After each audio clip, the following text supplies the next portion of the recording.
നാം ഇന്ന് ഇവിടെ ചർച്ചയ്ക്ക് എടുത്തിരിക്കുന്ന വിഷയം കലാലയ രാഷ്ട്രീയം എന്നുള്ളതാണ്. ഇതേക്കുറിച്ച് വളരെ വിശദമായിട്ടുള്ള പ്രഭാഷണങ്ങൾ നാം കേട്ട് കഴിഞ്ഞു. അതിൽ നിന്ന് വ്യത്യസ്തമായി എനിക്ക് പ്രത്യേകിച്ച് ഒന്നും പറയാൻ ഇല്ല എങ്കിലും ഒന്ന് രണ്ട് കാര്യങ്ങൾ നിങ്ങളുടെ ശ്രദ്ധയിൽപ്പെടുത്തുവാൻ വേണ്ടി ഞാൻ ശ്രമിക്കുകയാണ്.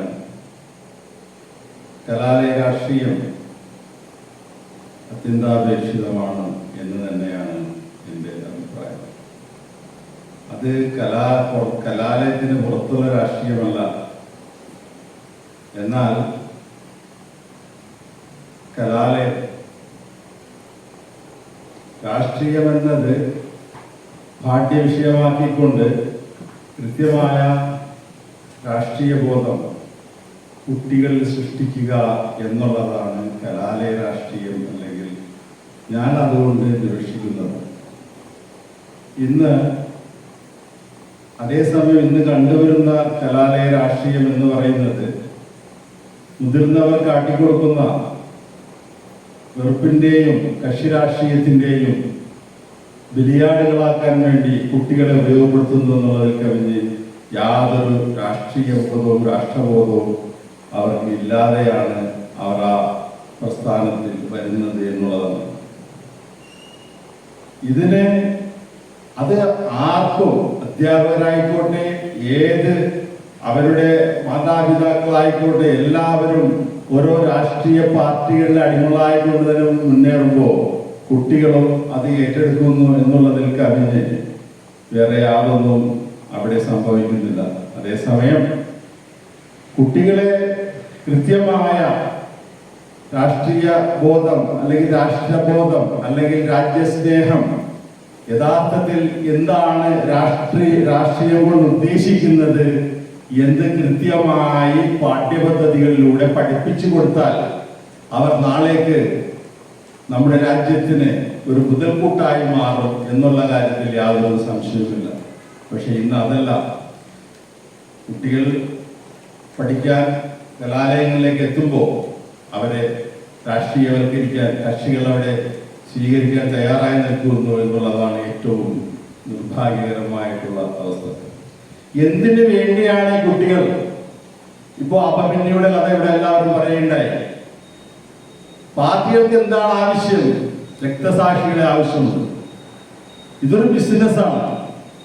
ഈ രക്തസാക്ഷികളെ ഇവിടെ ഇന്ന് ഏകദേശം ഒരു 40 വർഷങ്ങൾക്ക് ശേഷം നടന്നിട്ടുള്ള എല്ലാ രാഷ്ട്രീയ കൊലപാതകങ്ങളും എന്ത് നേടിയെടുക്കാൻ വേണ്ടിയാണ് ഇവിടെ രക്തസാക്ഷികൾ ഉണ്ടായിട്ടുള്ളത്? അവരുടെ രാഷ്ട്രീയ പ്രബോധനത്തിൽ നിന്ന് മാത്രം ഉണ്ടായിട്ടുള്ള രക്തസാക്ഷികളാണ്. അതേസമയം സ്വാതന്ത്ര്യ സമരത്തിനോ അല്ലെങ്കിൽ അതേപോലെയുള്ള എന്തെങ്കിലും അവകാശങ്ങൾ നേടിയെടുക്കാൻ വേണ്ടിയിട്ടുള്ള ഏത് രീതിയിലുള്ള രക്തസാക്ഷിത്വമാണ് ഇവിടെ ഈ അടുത്ത കാലങ്ങളിലായിട്ട് ഉണ്ടായിട്ടുള്ളത്? അത് നമ്മൾ ആരും ശ്രദ്ധിക്കുന്നില്ല. ഒരു രാഷ്ട്രീയ പാർട്ടി ഒരാൾ മരണപ്പെട്ടാൽ, അവൻ ഏത് രീതിയിൽ മരണപ്പെട്ടാലും അവനെ രക്തസാക്ഷിയാക്കി മാറ്റുവാൻ, അത് ഒരു കച്ചവടമാക്കി മാറ്റുവാൻ, അവനെ ഒരു കച്ചവട ചരക്കാക്കി മാറ്റുവാൻ, അവന്റെ പേരിൽ കോടികൾ പിരിച്ചെടുക്കാൻ വേണ്ടി മാത്രം ഉപയോഗിക്കുന്ന ഒരു ജഡമായി ഇവിടെ അത് വളർന്നു കഴിഞ്ഞു. തീർച്ചയായും അതല്ല കലാലയ രാഷ്ട്രീയം. കലാലയ രാഷ്ട്രീയം ഞാൻ പറഞ്ഞതുപോലെ അധ്യാപകർ കൃത്യമായി കുട്ടികൾക്ക് ദിശാബോധം, രാഷ്ട്രീയത്തെക്കുറിച്ച് കൃത്യമായ ദിശാബോധം ഉണ്ടാക്കി കൊടുക്കുക എന്നുള്ളതാണ് കലാലയ രാഷ്ട്രീയം, അല്ലെങ്കിൽ നമ്മുടെ ഈ സ്കൂൾ തലത്തിലും കലാലയ തലത്തിലും നടക്കേണ്ട രാഷ്ട്രീയ ബോധവൽക്കരണം. അത് നടക്കുന്നില്ല എന്ന് മാത്രമല്ല, അത് അവർക്ക് അജ്ഞാതമാണ്. അങ്ങനെ ഒരു പ്രക്രിയ തന്നെ അജ്ഞാതമാണ്. അതേസമയം എനിക്ക് പറയുവാനുള്ളത്, ഇന്ന് ഡൽഹി ഭരിക്കുന്ന ആം ആദ്മി പാർട്ടിയുടെ നേതാക്കന്മാർ അവിടെ മാതൃകാപരമായിട്ടുള്ള, ലോകത്തിന് തന്നെ മാതൃകാപരമായിട്ടുള്ള വിദ്യാഭ്യാസ രീതി ഈ രാഷ്ട്രീയ നേതാക്കന്മാർ തന്നെയാണ് അവിടെ കൊണ്ടുവന്നിട്ടുള്ളത്. ആ കുട്ടികൾക്ക് കൃത്യമായ രാഷ്ട്രീയ ബോധവും കൃത്യമായ രാജ്യസ്നേഹവും എന്താണ് സത്യസന്ധത എന്നുള്ളതും എന്താണ് സന്തോഷം എന്നുള്ളതും എന്താണ് ഹാപ്പിനെസ് എന്നുള്ളതും കൃത്യമായി പഠിപ്പിച്ചു കൊടുക്കുന്ന ഒരു പാഠ്യപദ്ധതിയാണ് അവിടെ അവതരിപ്പിച്ചുകൊണ്ടിരിക്കുന്നത് എന്നുള്ള കാര്യം നാം മറക്കരുത്. ആ കുട്ടികൾ അവരുടെ കുടുംബങ്ങളിൽ അവരുടെ മാതാപിതാക്കൾ എന്തുമായിക്കൊള്ളട്ടെ, ഏത് പണിയെടുക്കുന്ന ആൾ കൂലിവേലക്കാരനായാലും ശരി, തോട്ടിപ്പണിക്കാരനായാലും ശരി, അവരുടെ കുട്ടികൾ ഇന്ന് എഞ്ചിനീയേഴ്സും ഡോക്ടേഴ്സുമായി മാറിക്കൊണ്ടിരിക്കുന്നു എന്നുള്ള ആ യാഥാർത്ഥ്യം നാം ആരും അറിയുന്നില്ല എന്നുള്ളതാണ്. അതാരും ഇവിടെ ഒരു മാധ്യമങ്ങളും ഇവിടെ പറഞ്ഞു കൊടുക്കുന്നില്ല. ഇവിടെ ഒരു രാഷ്ട്രീയക്കാരനും അത് ആരോടും പറയുന്നില്ല. ഇവിടെ ഒരു വിദ്യാഭ്യാസ മന്ത്രിയും അത് അറിയുന്നില്ല എന്നുള്ളതാണ്. ഇപ്പൊ കഴിഞ്ഞ ടൗൺ ഹാളിൽ ഒരു പ്രോഗ്രാം ഉണ്ടായി. ഡൽഹി വിദ്യാഭ്യാസ മന്ത്രിയായിട്ടുള്ള ശ്രീമതി അതീഷി അവരുടെ ഒരു വിദ്യാഭ്യാസ പ്രസന്റേഷൻ, ഡൽഹിയിൽ നടക്കുന്ന വിദ്യാഭ്യാസ വിപ്ലവത്തിന്റെ പ്രസന്റേഷൻ അവിടെ നടത്തിയിട്ടുണ്ടായിരുന്നു. ഒരു മന്ത്രിയാണ് വന്നൊരു പ്രസന്റേഷൻ നടത്തുന്നത്. ഞങ്ങൾ ഇതാ ചെയ്യുന്നു, ഞങ്ങളുടെ സ്കൂളുകൾ നോക്കൂ, 10 വർഷം മുൻപ് എന്താണ് ഡൽഹിയിലെ സ്കൂൾ എന്തായിരുന്നു എന്നുള്ളതും ഇന്ന് അവിടെ ഉയർന്നു വരുന്ന സ്കൂളുകൾ എന്താണ് എന്നുള്ളതും അവർ ആ മന്ത്രി പ്രസന്റേഷൻ ചെയ്യുന്നു. ഇവിടുത്തെ മന്ത്രി എന്താണ് കാണിക്കുന്നത്? നിങ്ങൾ ആലോചിച്ച് നോക്കുക. അപ്പോ അവിടെ ഞാൻ മാതൃകാപരമായ ഒരു കാര്യം കണ്ടു.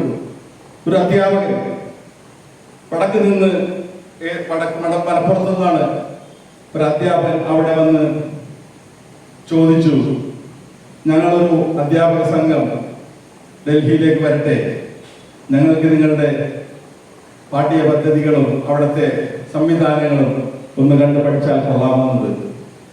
വളരെ സന്തോഷത്തോടുകൂടി അവർ എഴുന്നേറ്റ് ഒരു വെൽക്കം. അവിടെ ഉടനെ തന്നെ അതിന്റെ സംവിധാനം നടത്താൻ വേണ്ടിയിട്ട് അവരുടെ അസിസ്റ്റന്റ് ആയിട്ടുള്ള അല്ലെങ്കിൽ പാർട്ടിയുടെ ഒരു പ്രധാനിയായിട്ടുള്ള അദ്ദേഹത്തിന് ഏർപ്പാട് ചെയ്തു. ആലോചിച്ച് നോക്കുക നിങ്ങൾ. ഇന്ന് നമ്മുടെ നാട്ടിലുണ്ടല്ലോ വിദ്യാഭ്യാസ മന്ത്രിമാർ, അവരോട് ആരോടെങ്കിലും ചോദിക്കുന്നുണ്ടോ ഞങ്ങൾക്കൊന്ന് കാണിച്ചു തരൂ? അവർ ഇവിടെ ഡൽഹിയിലെ കാണാതെ നേരെ അമേരിക്കയിലും ഇംഗ്ലണ്ടിലും ജർമ്മനിയിലും ഒക്കെ പാഠ്യപദ്ധതികൾ പഠിക്കാൻ പോയിട്ട് ഇവിടെ വന്നിട്ട് അവർ എന്താണ് ഇവിടെ ഇംപ്ലിമെന്റ് ചെയ്തിട്ടുള്ളത്? അപ്പോ എന്റെ വാക്കുകൾ അധികരിപ്പിക്കുന്നില്ല, സമയം അതിക്രമിച്ചിരിക്കുന്നു. ഒരുപാട് ആളുകൾ സംസാരിക്കാനുള്ളത് കൊണ്ട് ഞാൻ ഇവിടെ നിങ്ങൾക്ക് എല്ലാവർക്കും ഒരിക്കൽ കൂടി ആശംസകൾ അറിയിച്ചുകൊണ്ട് നിർത്തുന്നു. നന്ദി, നമസ്കാരം.